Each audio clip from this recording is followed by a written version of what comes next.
Assalamualaikum warahmatullahi wabarakatuh.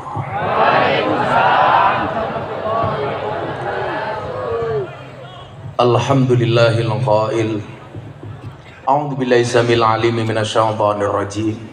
Bismillahirrahmanirrahim. Inna nahnu nuhyil mauta wa naktubu ma qaddamu wa atharahum wa kulla syai'in ahsaynahu fi imamin mubin.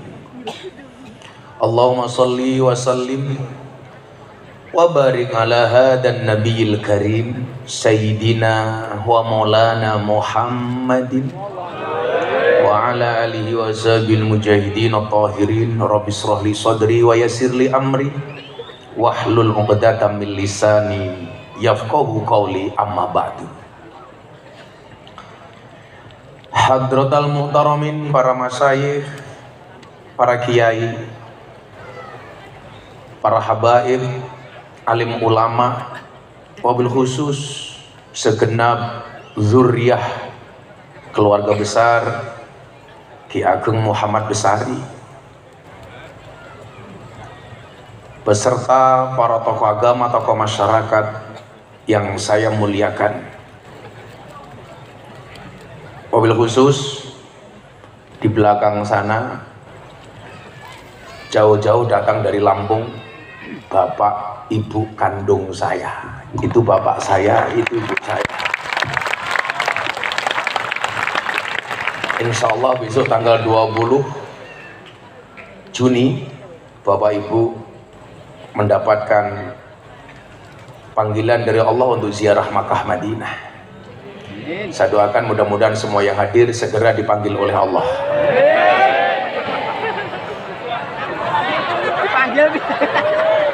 Untuk haji dan umroh.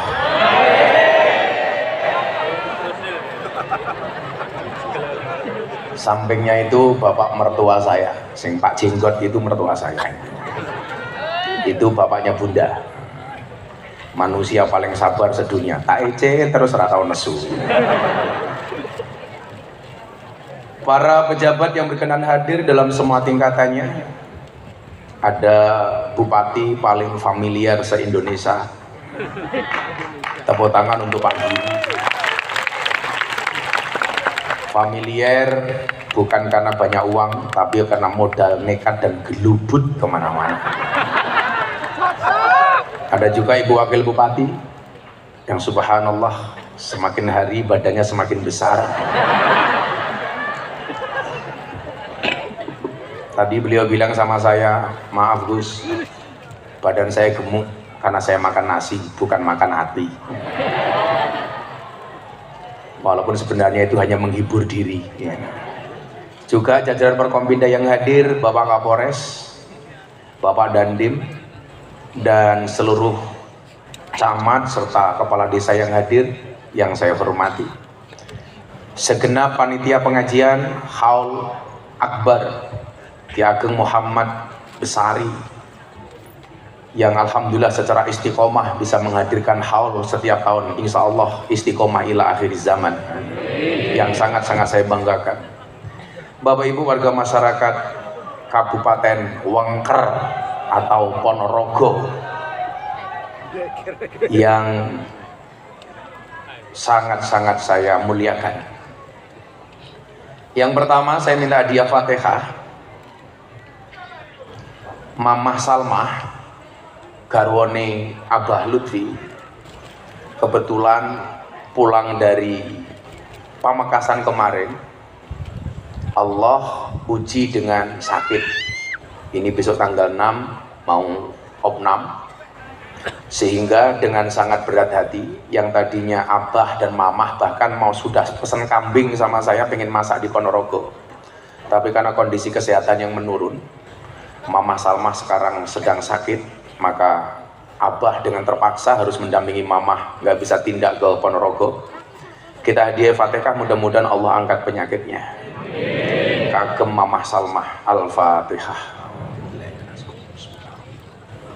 Alhamdulillah Rabbil Alamin Ar-Rahmanir Rahim Maliki Yaumiddin Iyyaka na'budu wa iyyaka nasta'in Ihdinas siratal mustaqim siratal ladzina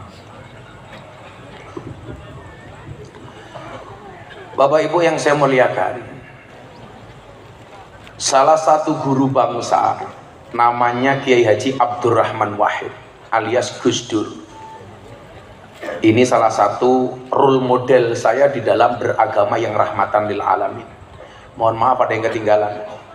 Ini juga ada utusan Bapak Menteri BUMN yang hadir malam hari ini. Yang ini istiqomah support saya di kajian kebangsaan.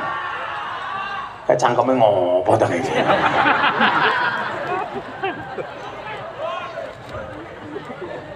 Ya engko tak madhep rene ya ora apa-apa. Lah kowe lanang kok. Ora ketok. Matamu katarak kok.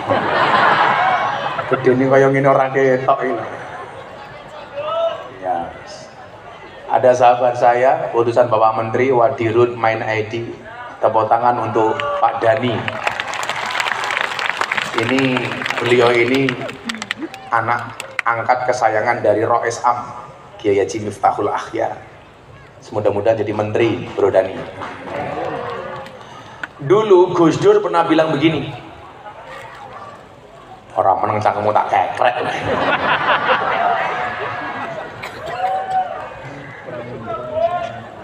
Aku gila, isih sabar, ya berarti sing metu Mbah Muhammad Besari. Lawis rodok ngamuk ya sing metu Bathara Katong. Aku iso ngurut gitu. Mbahku sampai Bathara Katong aku iso ngurut gitu. Gus Dur pernah mengatakan begini. Mbah Muhammad Besari merupakan monumen berpadunya antara Islam dan nasionalisme. Maka kalau pengen belajar Islam yang ramah dan berwawasan kebangsaan, hendaknya lihatlah sejarah perjuangan Ki Ageng Muhammad Besari. Bapak Ibu yang saya muliakan, tentunya Gus Dur punya alasan. Kenapa ketika berbicara Islam yang ramah, nasionalisme yang baik, kita harus belajar kepada Ki Ageng. Jadi yang pertama perlu Anda pahami, kalau kita berbicara Ki Ageng, itu sosok yang dimaksud adalah Muhammad Besari, bukan Hasan Besari. Berlangsungnya Pondok Pesantren Tegal Sari, masa berdirinya dikomandoi oleh Ki Ageng Muhammad Besari, yang kemudian beliau melahirkan 9 anak.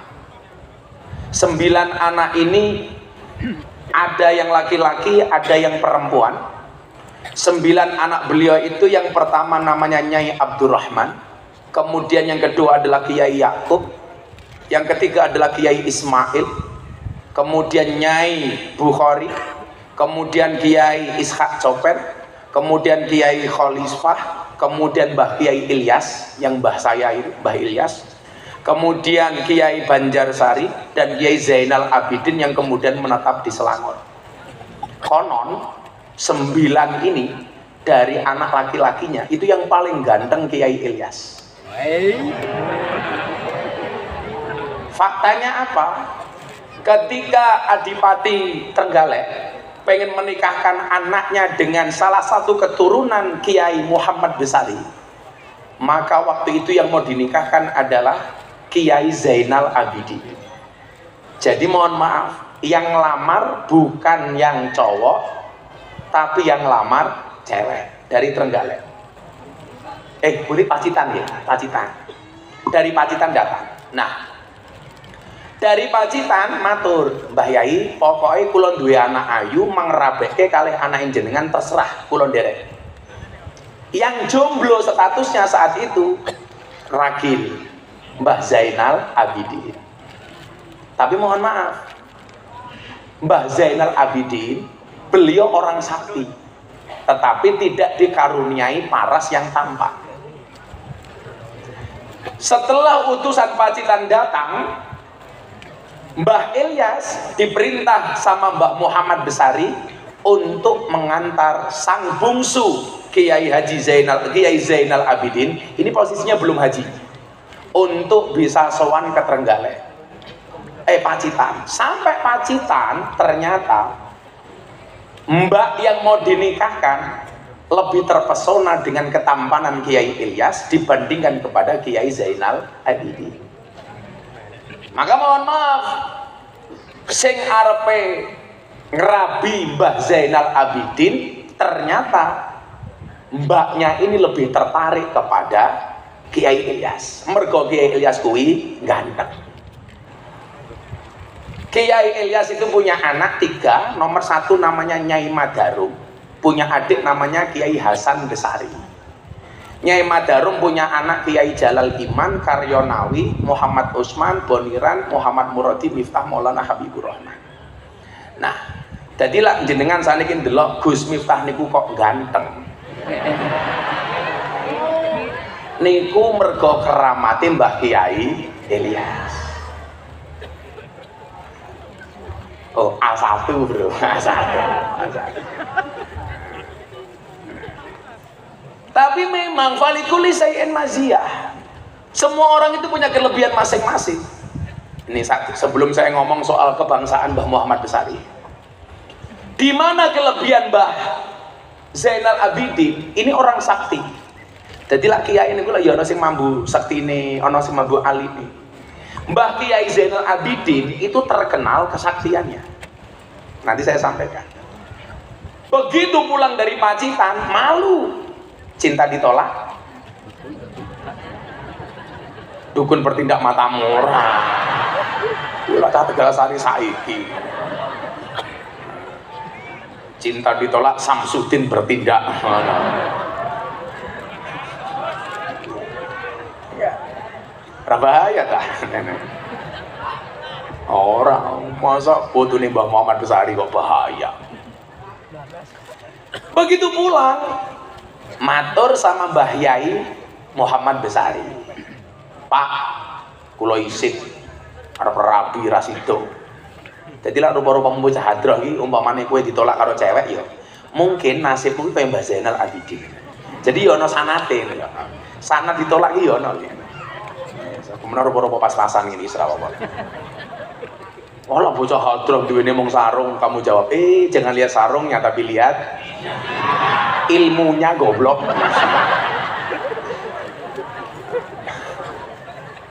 Iya ngono vokalis hadroh cangkeme mangan. Lebih boleh. Akhirnya Bapak Ibu, nih, ben awak mungkin kadang-kadang aku juga keahlian nopo. Itu nggak usah insecure, jangan sampai kita nggak percaya diri. Ternyata di balik wajah yang kurang tampan dari Mbah Zainal Abidin, Allah anugerahkan keistimewaan yang luar biasa. Salah satu keistimewaannya adalah nanti di Selangor, Mbah Zainal Abidin akhirnya matur sama Mbah Muhammad Besari. Pak, kulo isin. Terus piye le? Kulo tak mangkat kaji mangsangoni. Dijawab karo Mbah Muhammad Besari, bapakmu ki ra ndi apa-apa wong kiai desa. Ra ndi apa-apa. Ketika Mbah Muhammad Besari mengatakan aku ki kiai desa, ini sebenarnya apa? Orang-orang seperti Mbah Muhammad Besari itu mungkin saat itu dia tidak viral di dunia, tapi viral di alam langit. Buktinya apa? Karena viralnya di langit itu awet. Maka kemudian dari alam langit lah kemudiannya mengenalkan orang-orang itu kepada Mbah Muhammad Besari. Jadi kalau hari ini kamu merasa tidak viral di dunia, maka yang perlu kamu lakukan adalah virallah di langit.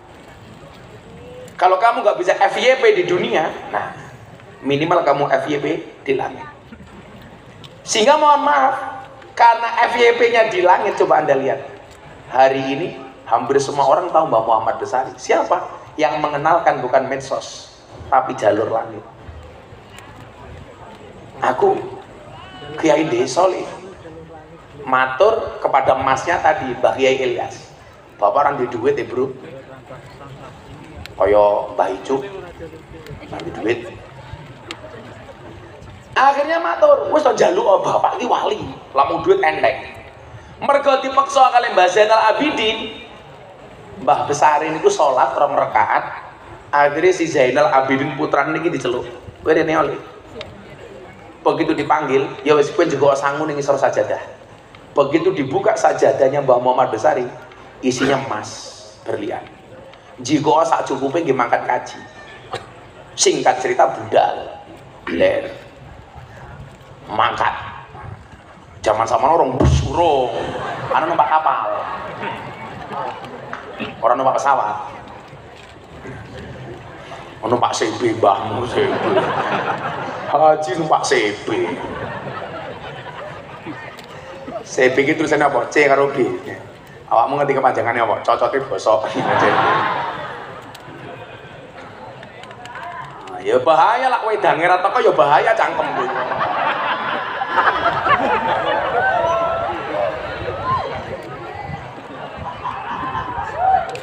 Menunggu panitia yang jawab, ya maklum sing ngaji putune dhewe. Cuaks. Nah, Bapak Ibu, sebenarnya kula mboten cita niku, tapi lan jenengan sing merasa sing rupane elek itu. Kamu harus punya keyakinan sebagaimana Mbah Zainal Abidin. Singkat cerita pulang ngaji, kapal itu berlabuh di Selangor, Malaysia. Karena kan kapal itu kan estafet ya, dari satu negara ke negara yang lain. Makanya jamaah haji itu kalau naik kapal, kok dia meninggal dunia, itu langsung dibuang ke laut. Karena kalau nunggu sampai daratan, busuk, makanya langsung dilempar ke laut. Gue rasa takon, berarti lah dilempar di laut, dimakan iwak, orang takonnya karo Munkar Nakir Gus. Wes, sangel meneh iki takone. Apa ya Gusti Allah kira ndek mekanisme dhewe kok. Wah, ora kaya awakmu. Lah awakmu gaweane hadroh ya santai wae, rasa wedi karo takon Munkar Nakir. Gue sok takoni, "Man buka?" Jawaban kamu nanya.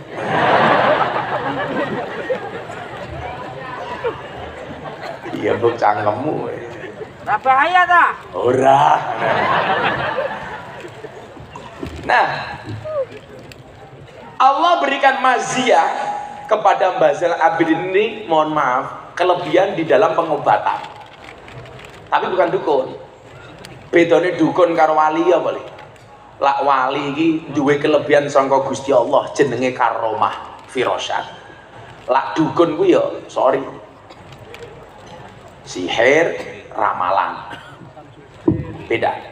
Maka kalimatnya yang disuruh mendatangi dan ditakuti itu bukan kahin atau apa?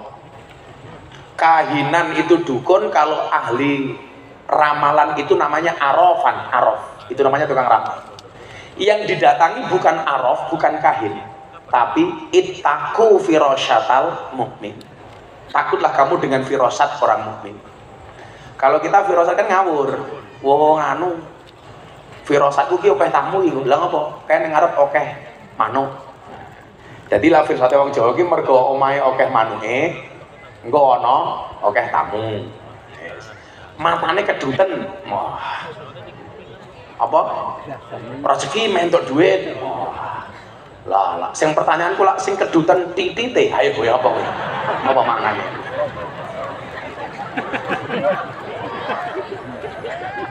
Berarti ya arep entuk kroto. Begitu mau pulang ke Indonesia, Zainal Abidin ini ngambek. Kapal mau berangkat, dia loncat ke pelabuhan. Ditanya karo Mbah Yai Ilyas. Piye? Mbah SK, sing ngeterke Mbah Yai SK. Piye kok kira mulai? Aku izinkan. Aku rasa mulai wae. Ndelik ning masjid Selangor. Sebagai apa? Sebagai James Bond, jaga masjid dan kebon. Jadilah aku ki jadi James Bond, ya kuwi mergo ketuluran karo Mbah Zainal Abidin. 4 tahun setengah. Di saat beliau tahanus kholwat di masjid, ada pengumuman dari kerajaan Selangor. Ada woro-woro yang diumumkan oleh Ipin Upin.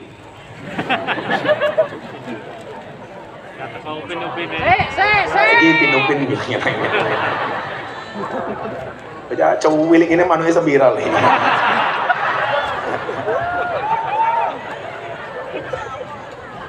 Kelutik.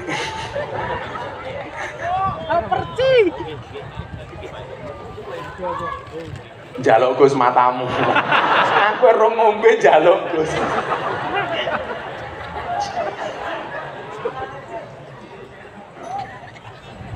Ya. Mengkaturan minggat. Malah kayak kewan korban kau kalau enggak. Lah, kok malah njaluk sangoni barang ini. Ini tak sangoni.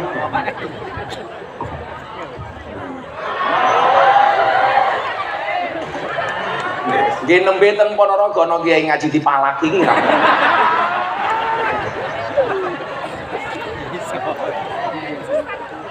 Bocah hadro njaluk sangoni. Santai, gue tak sangoni bar subuh. Ndang minggat ta niki.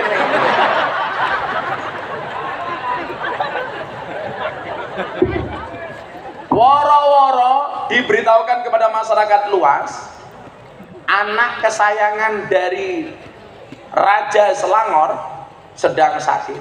Barang siapa bisa menyembuhkan, kalau laki-laki dia akan diangkat menjadi menantu, kalau perempuan dia diangkat menjadi saudara.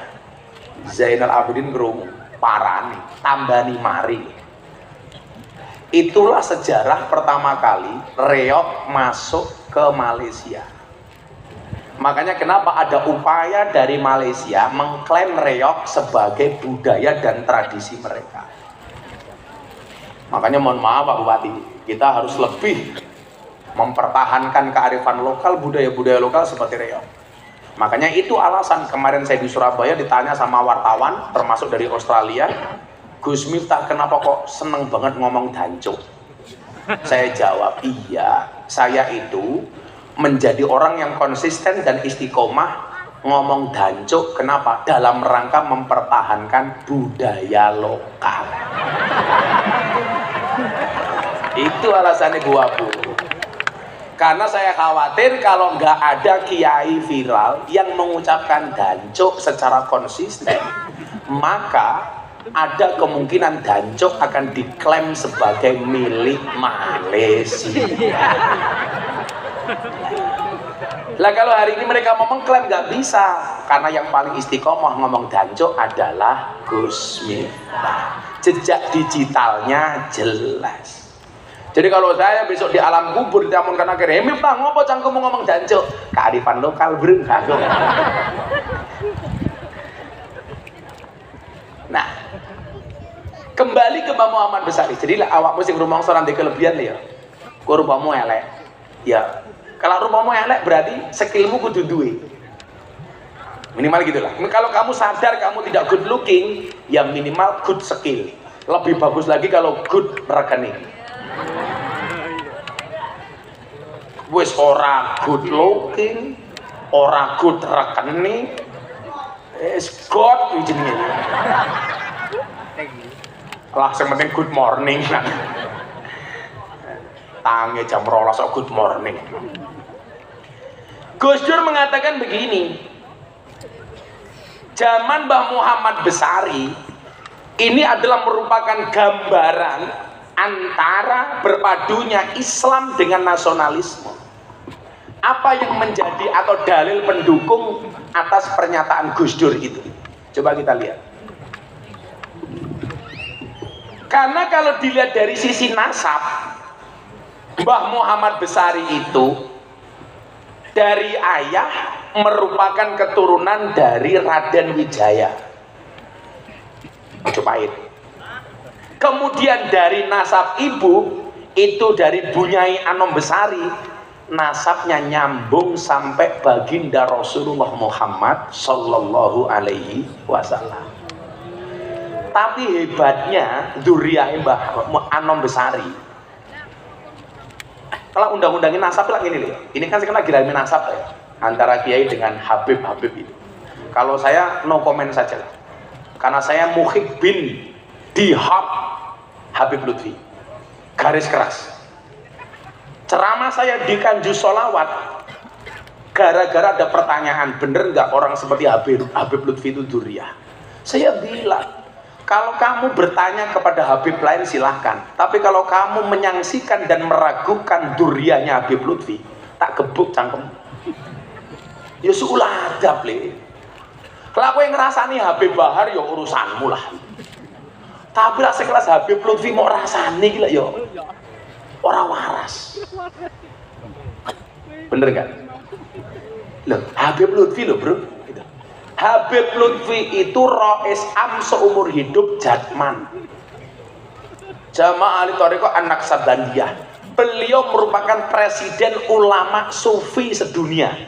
Saya besok menjadi panitia pertemuan ulama sedunia di Pekalongan yang akan dihadiri 60 dunia hadir di Pekalongan. Lah kalau seperti itu kok masih kamu ragukan, gitu berarti lah ya goblok gitu. Lah kue meragukan aku serapopo. Sekali-sekali beliau mengatakan apa? Saya malu kalau dipanggil Habib.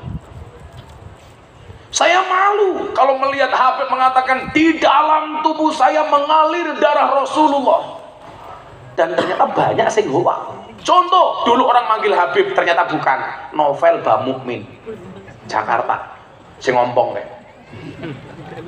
Begitu ditelisik ternyata bukan. Kalau kayak Habib Lutfi, dia mengatakan apa? Aku lebih bangga dikatakan sebagai orang Indonesia, lebih bangga dikatakan sebagai orang Jawa dibandingkan saya dikatakan sebagai orang Arab. Tidak menjual kehabaibannya. Makanya posisinya sekarang begini, saya malu kalau melihat medsos itu. Hari ini malah saya diserang, Cangkem Miftah nggak komentar ketika keturunan Ali Songo diragukan bla bla bla bla. Ini kondisi. Patokan saya itu guru saya, Maulana Habib Lutfi. Beliau mengatakan apa? Sekian tahun yang lalu. Yang pertama, saya masuk kamarnya beliau. Manggil saya bukan Juragan mlebu. Dari saya miskin, beliau manggil saya Juragan. Dan saya meyakini lisannya orang soleh itu mustajabah. Maka saya dulu miskin gak punya apa-apa, dipanggil Juragan sama Habib Lutfi, alhamdulillah. Seperti yang Anda lihat. Dulu saya punya uang 50.000, saya izin sama istri saya, Beb, Abah mau sowan Abah Lutfi. Kamu tahu saya naik apa ke Pekalongan? Ngebis li. Cuman bes sumber memolo pokoknya.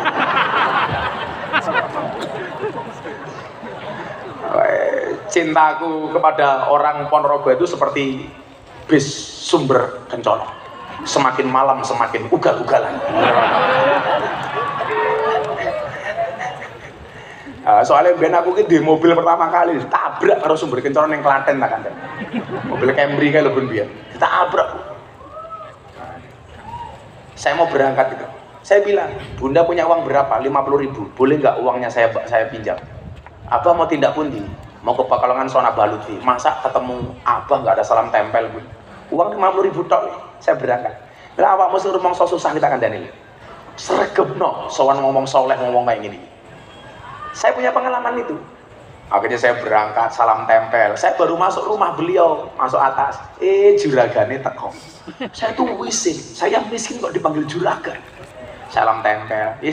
Bah, nyuwun donga kagem anak bojo teng griya. Nggih lek dongake. Wis mulya. Sayem, Pak. Karena memandang wajah orang alim itu adalah ibadah. An-nadru ila wajhil alim bahwa ibadah. Wis seneng.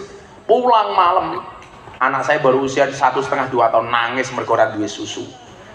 Saya nggak kuat nukokke susu Morinaga untuk anak saya waktu itu. Akhirnya tiap malam gara-gara saya nggak kuat membelikan susu anak saya, subhanallah, saya rebutan susu sama anak saya. Meledak.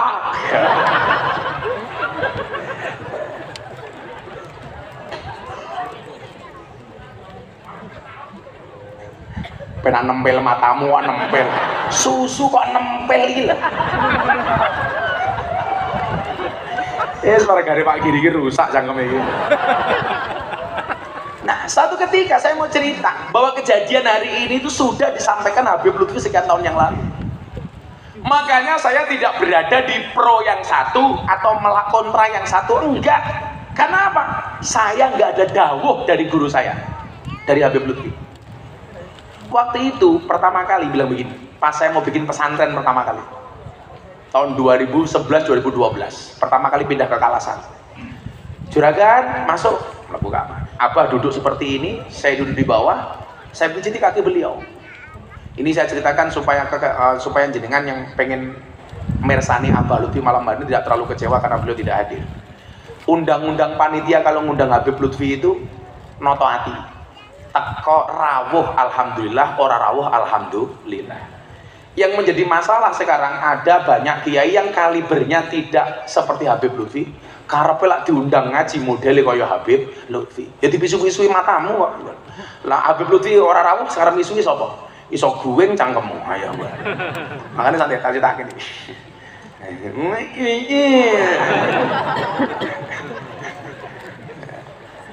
Habib begini ngomong sama saya, dawuh ini. Le tak kandhani. Wonten dawuh apa? Sok kowe bakal nemoni sawijine zaman di mana hasudnya kiai itu lebih besar dibandingkan hasudnya santri. Saya mikir mosok kiai hasud, dan ternyata itu terjadi. Cuman bedanya ngene, lah kiai hasud kuwi produktif, lawang goblok hasud itu tidak produktif. Contoh umpamane ana kiai anake papat, bapaknya pondok siji. Akhirnya anaknya papat, bapaknya mati rebutan pondok siji. Sing oleh pondok mung siji, sing telu biasanya lunga saka pondok gawe pondok dhewe. Kuwi hasude ndadeke produktif. Dan itu bagus. Yang menjadi masalah adalah hasud tapi tidak produktif. Kuwi biasanya hasude wong goblok. Iso mau ngelek-ngelek tok. Mau ngrasani tok. Oh, malah Miftah mau menang viral. Ya ora apa-apa. Miftah ki goblok. Heeh, gobloke payu daripada kowe ngalim cangkemmu ora payu deh. Ora bahaya dah ini. Nah, satu, yang kedua Pak. Ini dawuh yang sangat mengena. Kenapa kok terjadi kejadian hari ini? Bagaimana cara menghancurkan Nahdlatul Ulama? Gampang. Bagaimana caranya? Mengadu domba sesama kiai, mengadu domba sesama habaib. Kiai didu karo kiai, Habib didu karo Habib, kiai didu karo Habib, Habib didu karo kiai. Hancur Indonesia. Itu sudah sekian tahun yang lalu. Dan ternyata jawabannya hari ini saling serang. Saya ditanya, Gus Miftah di pihak yang mana? Saya belum ada dawuh dari guru-guru saya. Kan nanti kalau yang ngomong Gus Miftah viral, ya kalau saya cuma sekedar nyari viral gampang. Apa sih tak lakoni ra viral? Ngaji karo lonte viral, dum-dum ruhmu kena ning ini lonte viral. Apa-apa viral? Kowe ndelok apa ya? Oh, matane.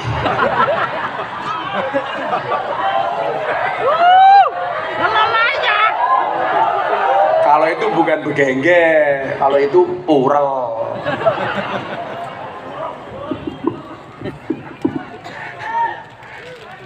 Baleni mbahmu baleni. Cangkeme nempel iki sapa teh?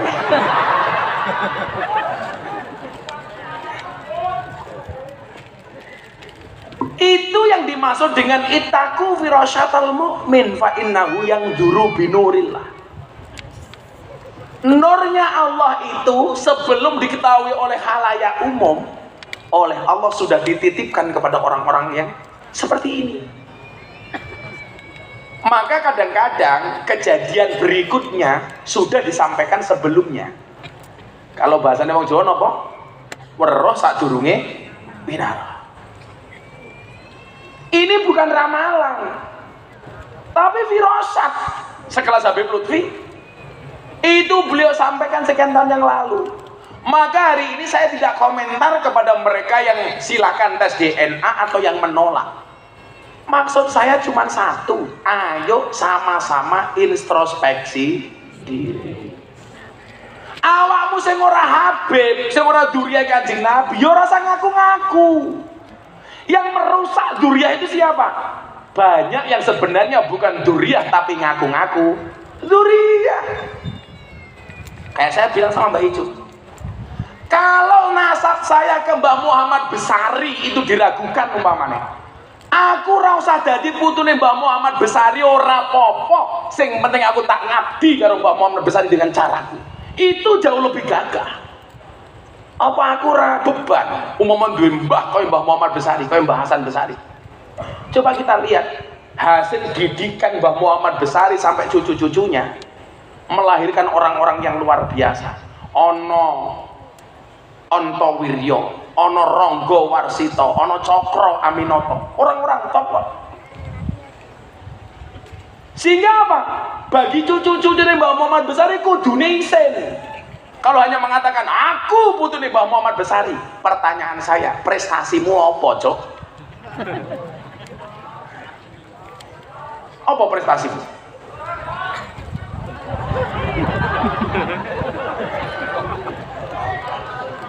Sing hebat ki mbae dhewe ora awake dhewe. Betul? Ora ketok to matamu iki. Wis tak ngadeg kowe aku ngono. Sapa? Ya sik tak ngopi dhisik, Cuk. Ngono. Uro. Ya udah ngombe wis seger.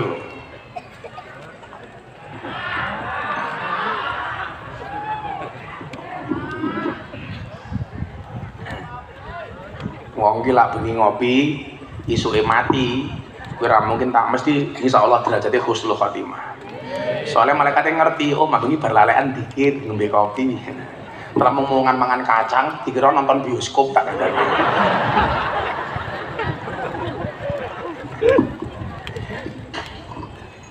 Makanya nyuwun sewu coba. Penting membanggake mbahmu kuwi supaya orang mengenal mbahmu. Jangan kemudian kamu mengagung-agungkan nasabmu.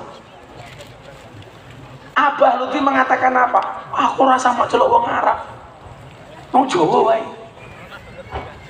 Beban bagi saya ketika menyandang predikat duriyahnya Nabi. Yang merusak itu siapa? Orang duriyah ngaku-ngaku duriyah. Maka dulu ada orang bilang begini, Miftah itu nasabnya ke Mbah Muhammad Besari diragukan. Anggap saja saya bukan siapa-siapa. Tapi biarkan saya sebagai pengagum beliau untuk berkhidmat kepada beliau dengan cara saya. Itu jauh lebih bagus daripada ngaku duriyah, ngaku nasab, tapi tidak pernah memberikan sumbangsih apapun kepada mbahnya.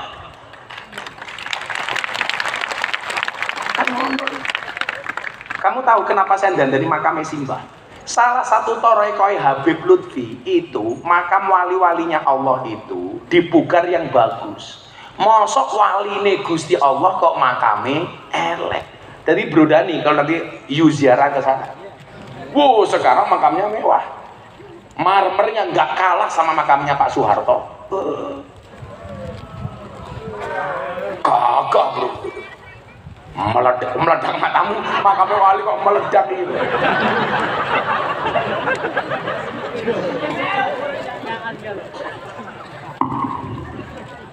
Saya waktu itu bilang sama Mbah Ijo, Mbah, iki lagi jinge tak ganti angsal mboten, Mbah. Lah pripun Gus? Makame Simbah saiki viral kok. Wong niku penasaran karo Mbah Muhammad Besari kok mosok makame ra gagah. Ganti marmer sing larang, Mbah. Coba sekarang Anda lihat. Itu torekonya Habib Lutfi dandani makame aulia. Sehingga kalau di kampung jenengan kok iki ana wong alim, iki terkenal aulia, coba makamnya dibedakan dengan masyarakat pada umumnya. Mila kula wingi protes kali Pak Bupati. Pak Bupati, Suro Menggolo ki wong top. Tapi makame Suro Menggolo ki ra dirawat. Mbok yo ayo makame Suro Menggolo dandani bareng-bareng. Pak Kapolres. Sapa ngerti lantaran dandani makame Suro Menggolo awakmu iso dadi Kapolda bintang loro. Lah, aku kelas Miftah iso nukoki kijing apik, mosok kelas Kapolres ra iso.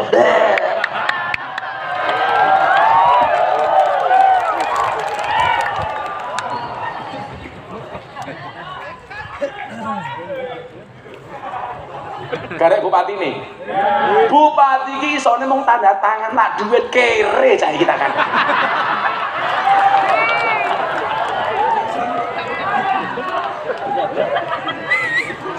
Mila awakmu ngerti ngopo Pak Bupati sambutan penutupan ora suwe-suwe. Sadar diri ora urun nak kandhani.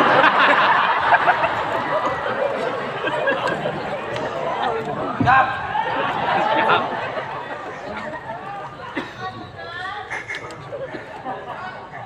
Lah ora cerita.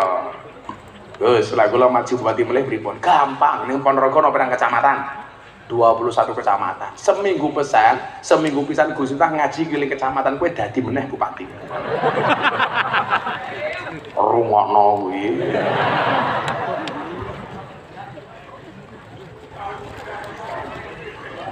Hadrai kira-kira diajak apa rai? Diajak melu.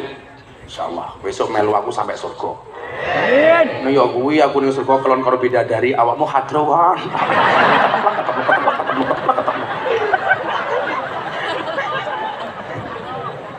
Ya ora apa-apa hadroh ning surga ora apa-apa.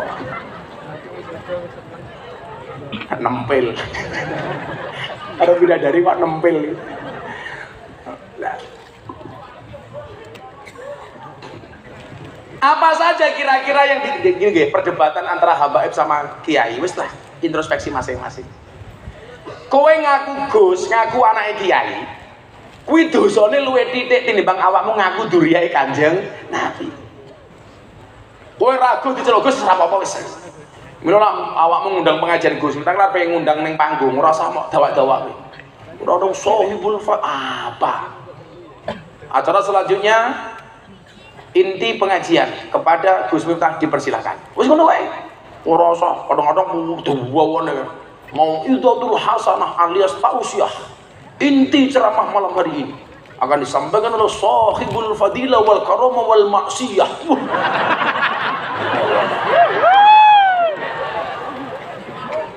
Kadang-kadang ono le MC-ne kaya penyanyi dangdut ya ono. Acara selanjutnya mau itu hasanah akan disampaikan oleh kiai yang sedang naik daun. Ular keket apa-apa. Kita sambut Gus Miftah. Iki tinju apa-apa.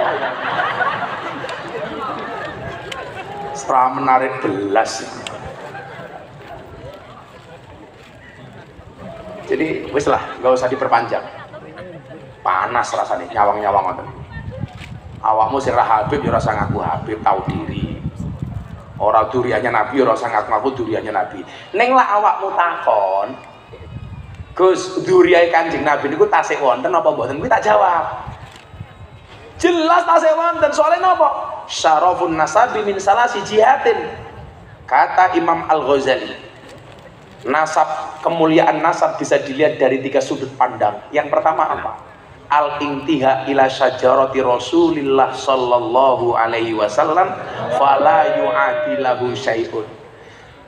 Nasab yang nyambung sampai Kanjeng Nabi ini tidak ada lawan. Artinya apa? Dzurriyyah Kanjeng Nabi itu masih ada. Lah kalau kamu bertanya, Gus, nopo Habib itu dzurriyyahnya Kanjeng Nabi? Saya jawab, wallahu a'lam bissawab. Itu saja. Lah Mbah Anom Besari garwane itu nyambung sampai Sayyidah Fatimah. Jadi umpama Mbah dhewe niku Mbah, kok sing dzurriyyah Kanjeng Nabi niku Mbah Anom Besari, awake dhewe Habib lho. Wis meledak tenan. Ora Habib mau dirosan-rasani wae. Ora Miftah bapake kiai desa iki. Anane wong kaya aku, kuwi mergo ampuhe dongane bapakku desa kuwi. Campur. Nggih napa mboten? Umpama bapak emak kuwi ora ahli tirakat, ya mungkin ra ana wong maujud kaya aku. Dadi lawanmu ngomong, "Alah Miftah, bapake kiai desa." Ampuh bapakku, kiai desa iso duwe anak kaya aku daripada bapakmu ampuh duwe anak mung kaya rupamu.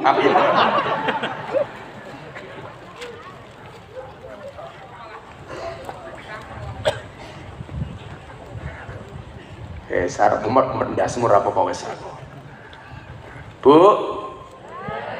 ini harapan untuk anda yang merasa hari ini aku rantai nasab saya ngapik, Gus. Bu, mohon maaf. Kemuliaan seseorang itu asyarafu bil adabi la bin nasabi. Kemuliaan itu karena adab, bukan karena nasab. Jenengan duwe adab ngoten iki. Sowan, ampun ngomong rawuh salah. Aku rawuh ning khole Mbah Muhammad Besari, kuwi salah. Sowan, kita sama-sama sowan. Itu dalam rangka adab kita kepada para aulia. Umpama awakmu ora iso ngunduh mergo adabmu marang aulia, yakin sesuk sing bakal ngunduh adabmu insyaallah anak putu. Dadi rasane iki nyuwun sewu jenengan seneng karo kiai karo wali, kok derajatmu rung diunggahke karo Gusti Allah. Hakul yakin sing bakal diunggahke dimulyake kalih Gusti Allah insyaallah anak putumu. Amin. Kuwi niku suwering, Pak, ngaji teng Palembang, ngaji teng Lampung. Gus, awake dhewe sedulur lho. Sedulur saka pundi? Mbah Muhammad Besari. Nggih, alhamdulillah. Menungso niku lak mung loro to. Lak ora yakin anak turune Nabi Adam, berarti dia merasa anak turune Pithecanthropus. Berarti keturunane munyuk. Ngono wae. Ayo kowe milih ndi? Milih darane keturunane munyuk apa keturunan Nabi Adam?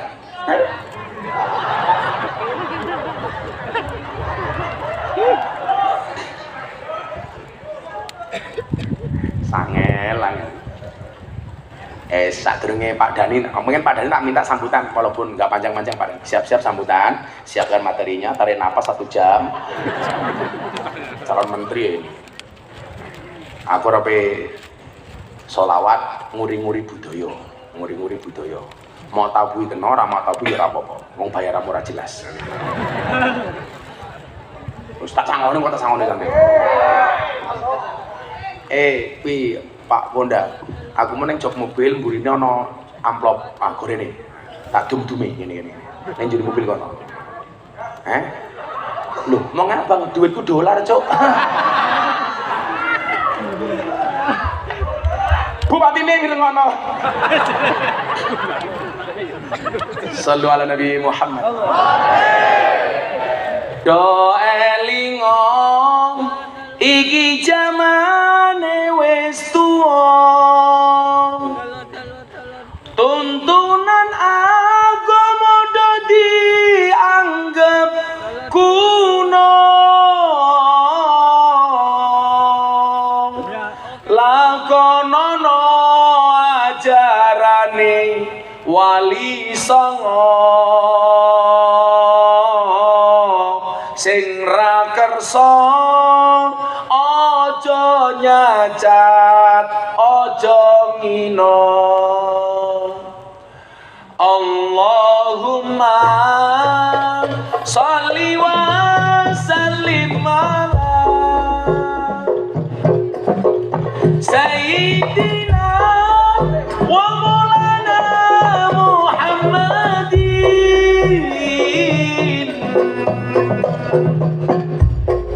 adada ma fi ilmillahi salatan daimatan bidawami mulkillahi. Coba vokalisnya kerjamaah. Allahumma sholli wa sallim ala sayyidina Muhammadin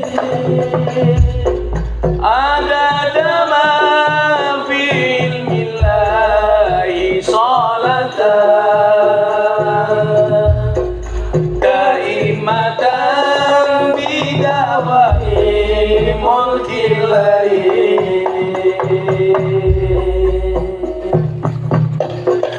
Ajarane wali songo warna-warna, zikir talil kirim donga lakonono,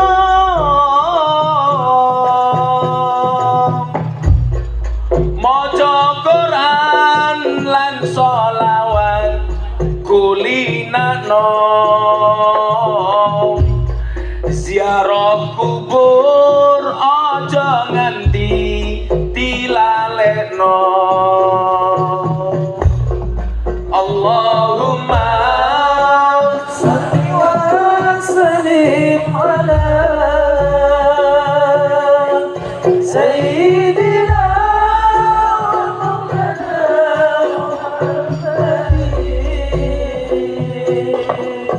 adada ma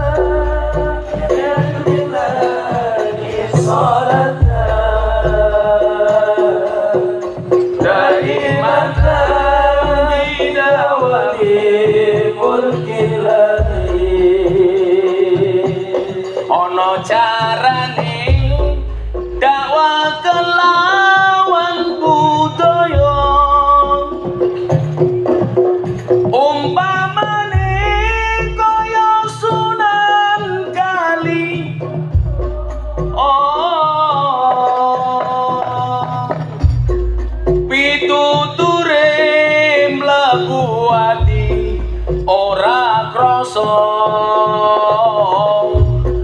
tuntunan agama bisa diamalno. Allahumma sholli wa sallim ala sayyidina maulana Muhammadin adada ma bil ilahi sholatan daimatan bidawamin wis kabukten rikala jaman semono akeh para manungsa nyembah brahala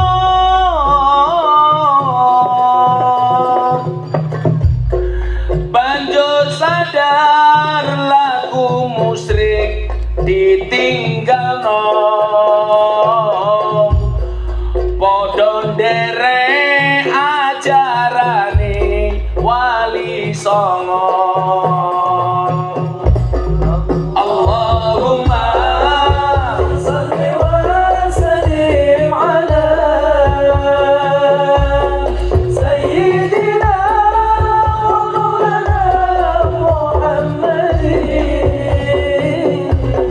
adada ma fi ilmillahi salatan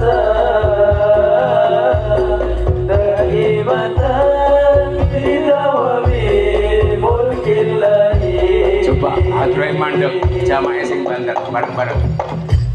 Allahumma sholli wa sallim ala sayyidina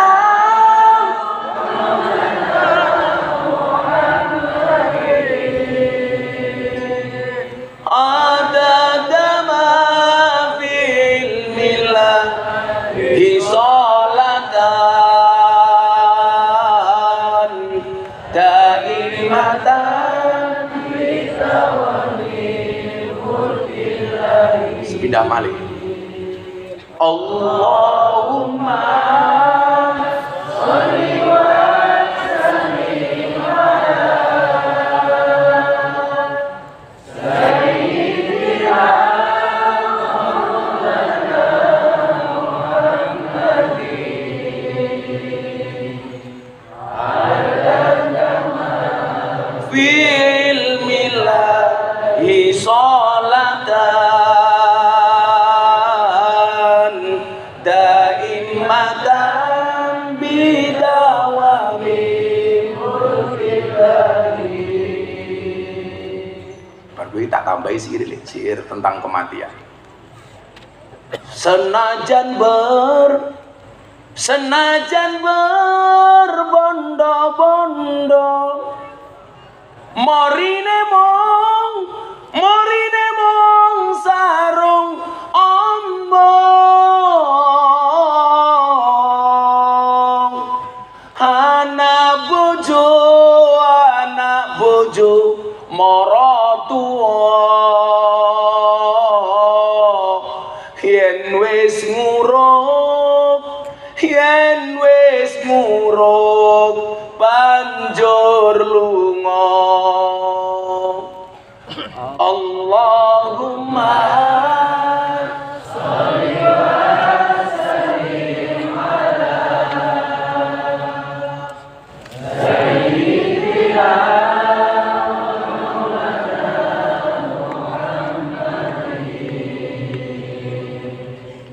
adada ma fil milahi sholatan daimatan bidawamil mulkillahi. Yen menungso sampun pejang uwal saking griya sawah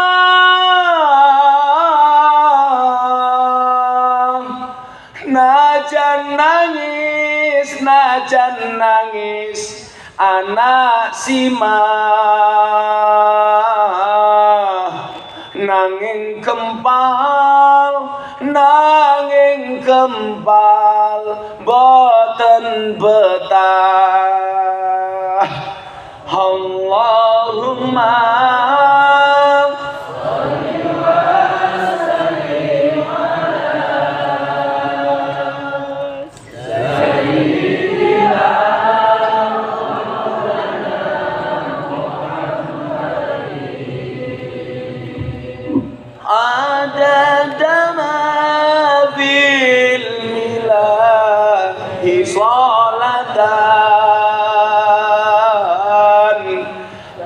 daimatan bidawami mulkilahi sallu ala Nabi Muhammad.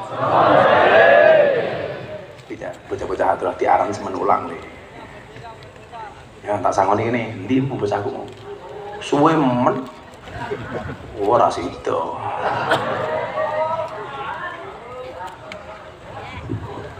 Transfer mawon mbah. Soal rekening saldo di 100 enggak ada. Pun lanjut apa bubar nih? Aku juara sholawat di ben pujian gue zaman cilik nih langgar. Pujian. Oh sama tentang hal. Andi. Oh wah ini.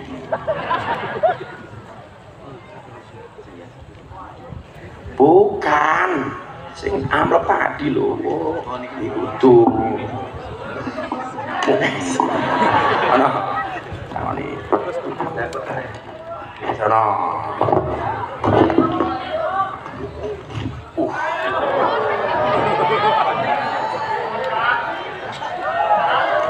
Kowe karete.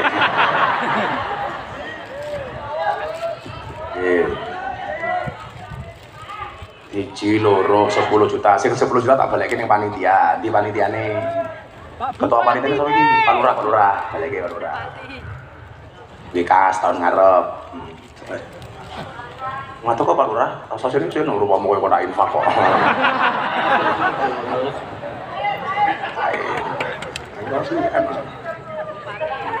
BLT. Siji loro, yo menghitung tok. Capira wi.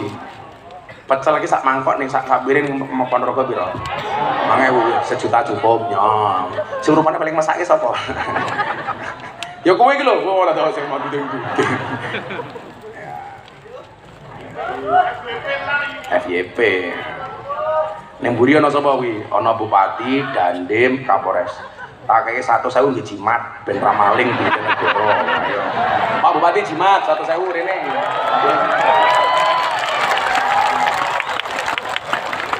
Pak Kapolres tak jimat kene. Dari jenderal sing apik iso. Pak Dandim. Sama mana pejabat iki?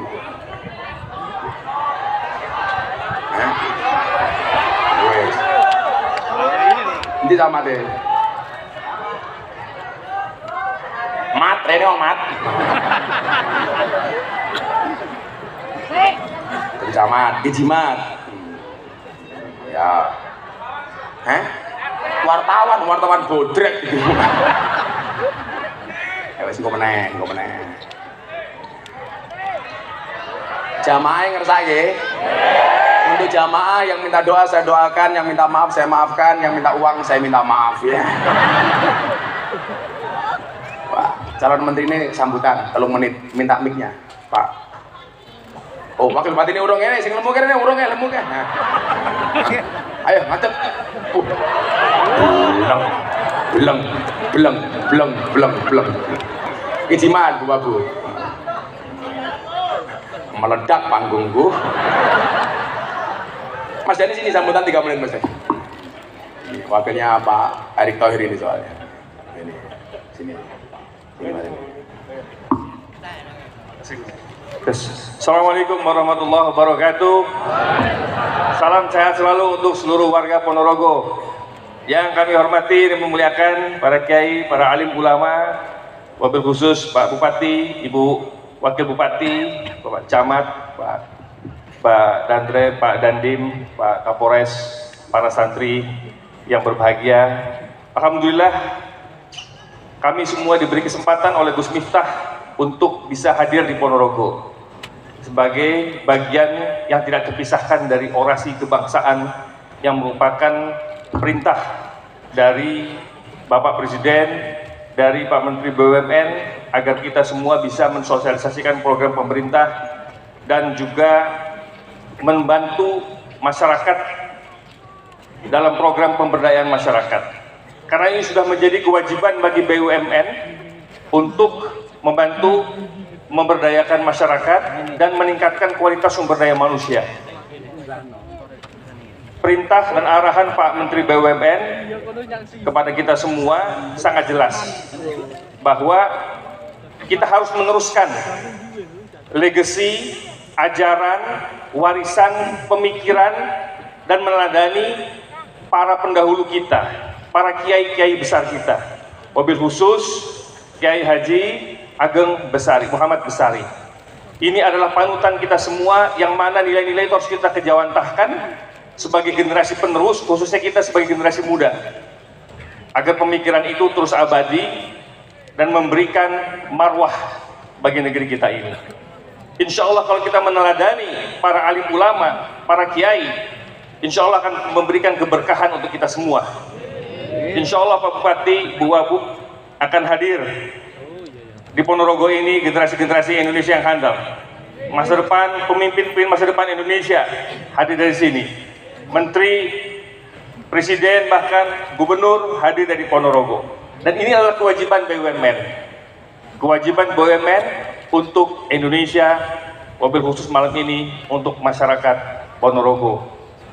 Dan kepada Gus Miftah, kami terus komitmen untuk mendukung kegiatan orasi kebangsaan Gus Miftah agar Islam dan juga nilai-nilai kebangsaan menjadi satu kesatuan yang terintegrasi yang tidak boleh dipisahkan. Bahwa Islam sebagai rahmatan lil alamin, nilai-nilai Al-Quran juga harus kita kejawantahkan agar kita bisa menjadi figur-figur manusia-manusia sebagai Al-Quran yang berjalan, yang bisa mengejawantahkan dengan Al-Quran sekaligus juga menjalankan Pancasila dan Undang-Undang Dasar 1945 dengan baik. Inilah pentingnya orasi kebangsaan untuk menumbuhkan kecintaan kepada kita semua agar langkah pribadi, karakter kita juga bisa menjadi lebih baik lagi. Terima kasih.